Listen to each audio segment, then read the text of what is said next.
Today I want to talk about all the skill up that I've invested in every single character, SSR and SR as well, how I obtained my skill up and how I plan to use them in the future, and if there's any regret I have on my account, and some crazy bonus news at the end. So first we have the SSR skill up. So I've just checked the list of packs that you can buy in the game. If I clear out a shop in the first month, I can buy maybe 5 SSR Lattice, and I think I did not buy all 5 in the packs. Not to hide anything for you guys, I've spent about $200 in the game. I've bought a lot of progression item in the shop to help me progress to where I am today, but I didn't buy like everything because some stuff are just really expensive and some stuff are not really worth it, like level 25 pack here. I don't think this is going to be very important, or the $99 for one perfect Lattice and the 40 LD summon. I didn't really need to buy that at the start of the game, so I bought a lot of progression items like training data, like the progress supply pack, and all the stuff that help you build your character. And every single week you can buy even more Lattice here, but I don't plan to do any of that in the future because I think my account right now is looking pretty good. So I've stopped spending money in the game, apart from like the first 2 weeks that I spend to progress. And after that, my gem count has been pretty much the same. For some reason, it's always been the same, stuck at like 19,000, doesn't really go up but doesn't really go down as well. And I have saved a lot of summon ready to go if the next banner is going to be absolutely incredible, and I don't really think I need Yelly for any content particular. And I think practice saving in gacha game is very important, so you don't have to blow your summon in every single banner because you feel FOMO. So I'm saving for whenever I feel like the character is going to really help me progress in the game. But that is beside the point. First, it's gonna be the SSR. The 2 units that I use the most, that I max skill, sort of, almost, which are going to be Rosa and Linglo. So for Rosa, I've maxed out her skill 2 for the passive so that she can follow up attack, which is her signature move. Very important. I also maxed out skill 3 mainly for the cooldown reduction in the last level, because my main shell for Rosa is going to be Revelation, and she's an amazing damage dealer for me in my Doki Doki that I'm doing right now. You can see my Doki Doki team. She's very important in there, and she allowed me to have like an 80% win rate Inferno, which is pretty amazing without Remoka. And I also use her a whole lot in my Aurora farming team. So she is the main damage dealer in my Aurora farming team over here as well. So she is pretty much in 2 of my most important farming team in the entire game.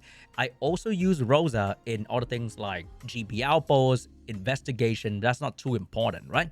I also use Rosa in my Ember Track level 42 team, so she is there as well. And I don't have to mention about Rosa in Shell for Nico Nana, for example, and Shadow Flame Hoyen as well before the Inferno level. Right now, I don't use her in Inferno farming for the Shell dungeon, but I use her a whole lot before the Inferno level, and I use her in Ethernet Rally. I use her in everything else, pretty much. In PvP, in Union War, in Union Boss, she is incredible in many different kind of content, so I don't feel like any of my Lattice in Rosa is wasted at all. So I maxed out skill 2 and skill 3. Do I plan to max out skill 1?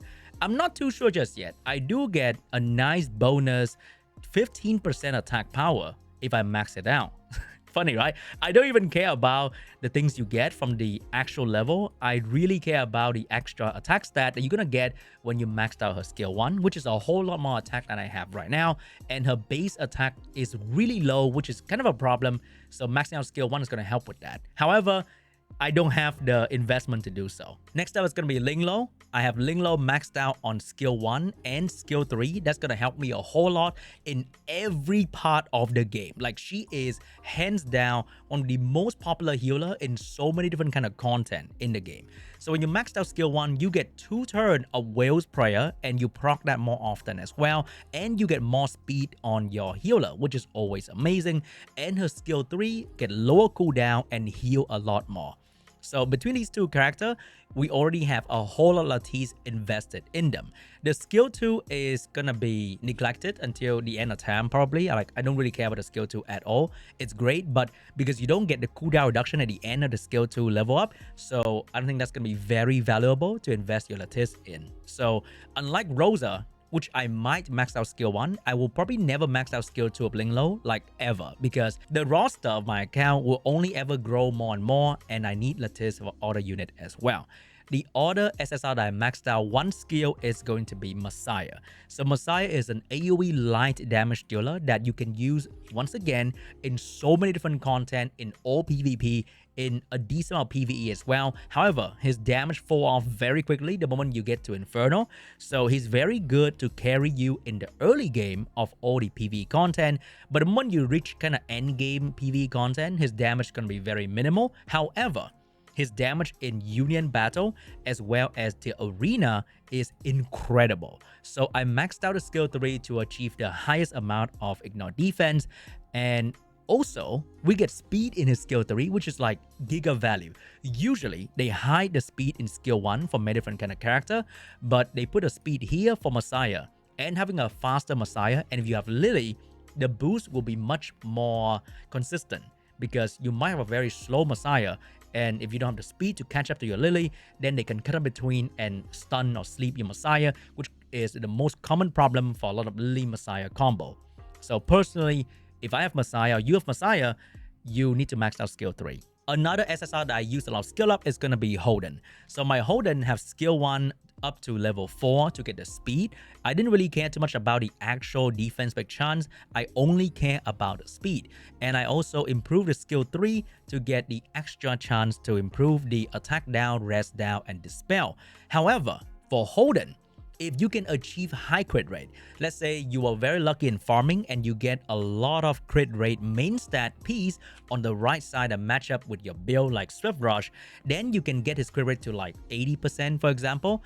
He will double the chance of landing his skill, which is the most important thing, the strip and attack down and rest down. Then you don't even need to have the level 3 skill up. And if your gear speed is really good, that he can outspeed your team to provide a strip, then you don't even need to max out a skill 1. So if your gear is good and lucky, then you can skip skilling up this guy entirely and he can still perform very, very well. So if there is an Animus reconfiguration event, I will actually use it on this guy to get a skill up out of him, because I farm my gear to a point that I can have high crit rate, high accuracy, high speed in this guy enough so that I don't need him to have the skill up anymore. I did not have that gear before, and I had to try, I have to try because I really want to clear Terramaton early. I tried to give him skill up to see if he works, and he worked out pretty fine, but right now I don't need the skill up in him anymore, unfortunately. So if there is a reconfiguration event, I will use it on Holden. Another SSR that I use skill up is going to be Shadow Sania. That's going to be on her skill 1 only. So the skill 1 go up to level 5 and you can land dot for 2 turns, which is really good. Like, this skill is super important. This is her bread and butter way of landing dot on the enemy, especially if you use Lily with her, that you can team up with her and then her skill 1 will proc even more dot, which is really good. So if you have this character, I highly recommend you max out skill 1, and you don't have to bother with the other 2 skill whatsoever at all. Even the skill 3 or the skill 2, maxing out skill 1 actually give you more speed, which is like really good, because this is the only skill you have to max out, so you don't feel bad because you don't get the speed from maxing out a skill like some other character. So it's very good to max out Shadow Sania skill 1. So I did that and I cannot look back. She is so good with a skill 1 maxed out. Another unit that I invested some skill up in was Celine's. So Celine's skill 3 got 2 Lattice in there because I can improve the chance of landing the Forgetfulness and attack down up to 30%. And do I use this character? Yes, I do use this character a whole lot in one content at the moment, which is going to be Shadow Flame Hoyen, and she is the best in slot for this content to shut down the 2 side little thing that revenge you and absolutely destroy your team. So if Celine go first in your team, you can shut it down. They will not revenge you. You can also land the attack down on the boss so that the boss actual damage is not going to hurt your team. You can buy time to land dot on the Shadow Flame Hoyen or do whatever you want. Okay, if you're using like Ditting team, for example, then the revenge of the ad can easily kill your Ditting. So she's the best in slot for control in this particular dungeon, and she can also shut down the passive Doki Doki enemies. For example, we're going to go back to Doki Doki right here. Okay, so for my Doki Doki team, I'm using the Kazuyo the Reverie Wait, it's Kazuya the Reverie, right? She sleep them so they don't attack me at all. And I like that more than using Selines in my team in particular, because if you use Selines to shut down the enemy damage reduction passive, it works, but they will have a chance to hit you. And this dungeon is a riddle with so much RNG. Like, you know what I'm talking about. The moment you're about to win, the mid guy just one-shot your damage dealer out of five different target. Suddenly, the AI knows that, oh, your Messiah is taking a turn with that invincibility, huh, boy? And then he just one-shot your damage dealer. It's a little bit annoying, even if you have attack break on the enemy. They still hit really hard on your damage dealer. And they can stun you as well. Like, I think the two guy on the side can actually stun you. So I designed my team in a way that I don't get hit at all. So using Celine is not going to be viable for my particular strategy. That's why I'm not using her. And I feel kind of bad because I think she's really good in Doki Doki. But if you're running like a slower team with defense buff and healing and continuous control, then that is a different story. You can probably use Selines to shut down the enemy passive and clear them. But my team, I want to kill them clean. I don't want them to touch my team like whatsoever at all. So I'm using Kazuya right there. I'm not using Selines in Doki Doki. And there are many other small stages in between that you kind of have to try to discover. Like in Ember Track, that Selines can shut down certain things, but then you have to go in and try. And we still haven't discovered more of it yet. But because of the fact that she can shut down Doki Doki passive and she can shut down Shadow Flame Hoyin Inferno, is really, really good. But honestly, I've seen some off-meta Revelation high damage Celine as well, but that build will waste the shield potential of this character because the shield scale with HP. However, it works, right? Doesn't really matter. So if you don't really need Celines for too many things, you only have to get to level 3 for skill 3, or if you have like very high accuracy, you might even ignore the skill 3 and try using her without skill up in Shadow Flame Hoyin to shut down the ads, and I think that's gonna be pretty amazing. The next SSR that I invest some skill up in is going to be Tsukiyomi. So I get Tsukiyomi to level 3 in the skill 2. I really want to max out this character skill 3. I think that is actually going to be my next goal, because one turn cooldown less for the golden hour is gonna make a huge difference in my Aurora run, because that run is like 3 minutes long. It's a very long battle, so having lower cooldown is gonna be great. Her skill 2 also have reduced cooldown, and oh my god, if I can get that, that is so good, because this girl is such an amazing offensive, like I'm saying like she's racist or something. She's a very amazing aggressive buffer, and I love it. I love the buff, I love the cooldown reduction, and the skill 1 also have speed increase right there. Like, this is the character that make you feel bad for maxing out a skill that you really need, but it doesn't give you speed, which is kind of annoying. For her to be like super optimal, you want to max out all her skill. But right now, even with only level 3 in Golden Hour, I'm having such a blast using her in Aurora, in PvP and other content in the game for the buff capability and the cooldown reduction as well. Absolutely incredible character that I want to further invest in the future. But honestly, I don't think I needed to do this. I was kind of frustrated with my run in Doki Doki, and I tried to throw random things to see if it's gonna increase the stability, and this was one of the things that I did. Did it really improve my stability? I can't say for sure. But I think my run right now is about 80% win rate, which is pretty good. So I don't think you really need this one. But maxing it out for the cooldown reduction is gonna be super duper helpful. I think the fact that she can get her turn back quicker with the level 3 combined with a skill 1 to boost my Messiah attack bar is very good. So I don't really regret doing this because I know I'm going to further invest into her in the future. Other than that, I haven't skilled up any of the other SSR, even the popular one, let's say Freya. I re-roll or reconfigure my Liane to get the skill up out of her. I plan to build Hellkit, but not so soon. I also want to build my Chloros or Hoyin, but the resources in this game is so rare. I might build Remoka so that my team can be even better, but I'm not too sure what that punches yet because the team is running pretty good right now. I also want to build Doki Doki, but there's one thing that I'm really not happy about Doki Doki is the fact that the skill 2 will only reduce ally animal skill cooldown by 1 turn and not the pet skill cooldown.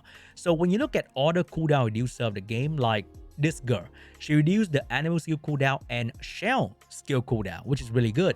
And the budget Lily, she also reduced the animals and shell skill cooldown. So my main cooldown reducer both reduce animals and shell cooldown except for Doki Doki. And why is that important? Because when you look at unit like Rosa or Messiah, both are on Revelation. And I want to time the revelation to work immediately when I have the skill 3, which are both 3-turn cooldown, and the same apply to Messiah. If I run Doki Doki, it might mess up the synchronization that I have for my revelation and the skill 3 cooldown, which is kind of bad. So my main cooldown reducer is actually Kazami and Tsukiyomi. And I really enjoy that. So right now, I don't really know if I'm going to further invest into Doki Doki. My plan is to further invest into Tsukiyomi and then look into character like Hellkid for immunity for PvP, or Veronica because she also provides another effect that can save me in PvP, as well as she has a very crazy passive to cut in between Cleave Calm. That's going to be super useful as well. So I think in the next month, you know, you don't get a whole lot of gold Lattice. So in the next month, it's going to be maxing out Tsukiyomi, Hellkid, and maybe Veronica. That would be my future project. And then I'm going to start working on like more damage dealer, control type character, and maybe the new character I'm going to pull in the future if the new banner is going to be really good. But now let's talk about the SR character. All right, first we have Ditting. So I think everybody knows about Ditting. Everyone knows how good he is. And I maxed out skill 2 and then maxed out a skill 3. Very big damage. Whenever you need a single target damage dealer, you go with Ditting. Like, you can never really go wrong with this character. So I think this is a very good investment. We have Gray. So I have resetted Gray, I would say 2 times by now. Like, I keep building him, use him, and then done with him, and just happen to have another recent event, and I reset him. And then I build him back once again. It's an endless cycle with this character because I don't have claws, right? If I have claws, I can ditch this guy and forget about him. But because I don't have claws and I need an AoE defense break character that's green, there's only this guy. So he keep getting build, rebuild, build, rebuild. And the problem with Gray is that you need to max down the skill 2 and the skill 3 at the same time to maximize the value of the crazy cooldown reduction. If you only maxed out one, you don't really enjoy the value of having faster defense break anyway, which is kind of a problem. So he requires a lot to be like really, really good. For now, I don't plan to max out his skill yet. So this will be sitting there for a little while. 3 SR Lattice. Fangus. Oh my god, Fangus is a hard carry because I have Shadow Sania. But I think Fangus will be a hard carry for many, many players throughout the game in so many different content. Fangus is the only character I have all max, all skill. They are all maxed out. I think I use this guy to max out for the Hyperlink Shadow event that need you to max out an SR character. This is the guy.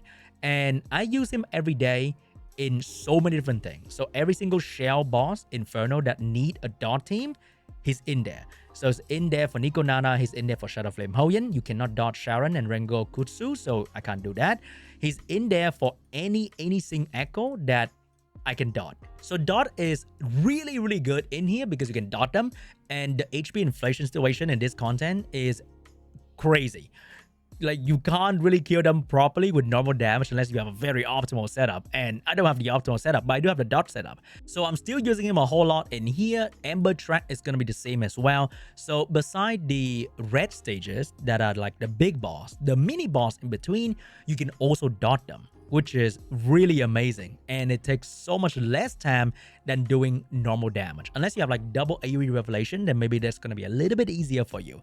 But dot is great in Ember Track. So I use this guy a lot. I don't regret skilling him up. And with the low cooldown on skill 3, and I always pair him with some sort of cooldown reduction character, let's say Kazami. And if you build this guy on a time weave build, he will probably have no cooldown to skill 3 because it's only 3-turn cooldown. It is very, very short. I'm so sad that I have only 2 copies of this dude. I want to max out his dupe so bad, but the game just refused to give him to me. So that is a problem. Next up, we have Kazuyo the Reverie, another character that I almost maxed out every single skill. I'm missing the last one on the skill 1, which will turn the sleep into 2-turn. This one is mainly for PvP, because in PvE, you kind of wake them up immediately in Doki Doki. So 2-turn sleep skill 1 is not too important. But then I maxed out skill 3, of course, for the lower cooldown, and AoE sleep is giga important. I also maxed out skill 2 because my team rely on her to push back the enemy attack bar so that I can let the Messiah to go and one-shot the entire wave number 2. And also in PvP, if you go first with her and you reduce their turn meter, it is really, really good to control them pretty much immediately. So love this character. She is one of the best SR character in the game, and I'm very happy with my investment. Next up, we have Kachi the Goat, 6-star by the way. A lot of investment to this guy, but he is, and I must say, a very underrated character by almost everybody in the early game. Because we thought, we don't need immunity. It's not that important, right? We have Linglo. She can heal and cleanse. Like, who needs immunity? And then Sharon happened. And then we need immunity. A whole lot of immunity. So I maxed out a skill 3 only. And I don't have skill 1 and skill 2 level up at all. I only do it for the stat bonus, but I only maxed out skill 3 so that you can get your hands on the 2-turn immunity as consistent as possible. However, you have to build this guy with like 180 accuracy to always get it all the time. But that can be done with triple accuracy on the right side, so that shouldn't be a problem for most people. The skill up is going to help you get the 2-turn immunity and it's really good. And I always pair him with Linglo that you get for free. So for manual run, I always buff and then I use Linglo's skill 2 to extend and you have a long ass immunity. And I now pair them with my Fire Kazuyo, which will reduce my cooldown, give me 3-turn speed buff, and I get back to the immunity very quickly. So I feel like I have infinite immunity with Kachi, Linglo, and Kazami. So very good 3 character combined together to have like the unbreakable wall plus with Linglo skill up. I have so many buff all the time and insane amount of healing with just these 3 characters to protect me in so many different kind of content. So you don't have to max out all the 2 skill, but I think maxing out skill 2 can really help with consistency of your run as well because the pushback is kind of underrated as well. So maxed out skill 3, build Kachi the Goat, he's very good. Dinah, no skill up whatsoever. You don't need that for her to land her debuff consistently, especially the defense break. So you can ignore that. She works really well without skill up. Valerian, maxed out skill 3. That is a must because she can pop her deep sleep right before the battle begins. So your team is immediately protected by the hazy dream buff. And then when she gets her turn, she can use it again immediately. So you get like a 2-turn, long turn. If she's very slow, then you have 2 very good turns of not dying. Oboe, I maxed out skill 3 for the chance of landing dot and stun. Very good for Shadow Flame Hoyin. And I don't plan to do that for any other skill. However, the skill 1 is on my radar because you get a speed and you get a 2-turn dot, which can really have a consistency in my run because letting 1 turn dot feels kind of bad because it doesn't have the follow-up like Fangus, so it doesn't get to use the skill 1 very often. So when you use it and you can land 2-turn dot, it can feel very good. Viper. This is the one that I maxed out to test, and I still like Holden more. To be honest with you guys, I maxed this skill 3 out because I want to try him in Aurora to see if it's better than Holden, and I still really enjoy Holden. The extra defense break, the random pushback, really good. Even with very low cooldown, you can really mess up your chance of stripping if you strip right before the boss have immunity. So it doesn't really help that much from what I can see. My run is not that much safer or faster in any way. So I maxed it out, but I don't use him in Aurora just yet. But I know that Viper is going to be an amazing character for PvP. So the fact that I have him maxed out right now is great. But if you don't use him in Aurora, if you have Holden and you're using that, you don't have to max him out. But if you only have Viper to use in Aurora, you must, okay? If you only have Viper, I think you must max out the skill 3. You can probably ignore the 1 and 2 and he's still going to work fine for you, but you kind of have to max out the skill 3 to have a low cooldown and the better chance of landing your shit. Kraken, I maxed out, or I almost maxed out skill 3. I want to get the chance to freeze and turn meter down to as high as possible because I'm using Codex of Magic. I don't have to care about a cooldown. So he popped the skill 3 twice. I win the match or the Doki Doki run, and that's pretty much it. So I don't have to worry about the other 2 skill at the moment. But if Kraken is one of your main control character, you might want to max out skill 1 for the extra speed so that he's not too slow because I think Kraken base speed is kind of not good. So max out skill 1, get a bit more speed, and he's gonna hard grade you in PvP, especially at 6-star. Kazami the Kazuyo. So this is my budget Lily. Oh my god, I love this character at the moment. I maxed out skill 3 to get the better speed buff and the lower cooldown. And I always use this character on Tam Weave so that I can get the cooldown down much quicker. So she can reduce the cooldown of my entire team much quicker. The most optimal build I would see on this character is going to be on Halloween. So I have a Halloween shell right here that is kind of bad because it doesn't have the triple Tam Weave and triple Swift Rush together, it only had a double Time Weave. So that's kind of sucked because Time Weave is a 12-piece set. So I need the Swift Time Weave on this character. I don't need the third one to be honest, but I need the Swift and Time Weave. And I want to build Swift Rush, Time Weave on Halloween so that her skill 3 will have very low cooldown, which lead to my entire team having very low cooldown. And I've been using her in so many content. I use her in Amber Track. I use her in Aurora. I want to use her in my Terramaton as well. But right now my Kachi the God is kind of squishy. So he get one shot. So I have to go back to Valerian to make sure that my run is going to be safe. But I want to use my Kazuyo in place of Valerian as well so that I can land dot quicker. So I can kill the boss faster, which will probably make the run more consistent overall. But right now I get one shot, so gotta reconsider that a little bit. Other than that, I don't think I'm gonna max out the skill 2 and 1 anytime soon, even though the extra slow debuff is gonna be incredible. And the chance to strip 2 buff, especially for things like Nico Nana, is gonna be really, really good. But right now she's doing really well without further skill up, so it might stay that way. Merveil was skill up before, and I reconfigure him to give the skill up to other character. He's a very good PvE, PvP character. Still, I still think that his skill is really good. The cooldown is way too long though. And it's gonna be the same boat as Kazami. I think he needs to be on Halloween Time Weave, and that would really unleash the power of Merveil. But right now, I'm not too sure about building him. He's really good though. A lot of people use him in PvP at 6-star for the best speed possible and control you in the turn 1 like how I use Kazuyo the Sleep Girl. Very, very good. I think I really want to build Sania. In so many situations, I need another healer in a different color.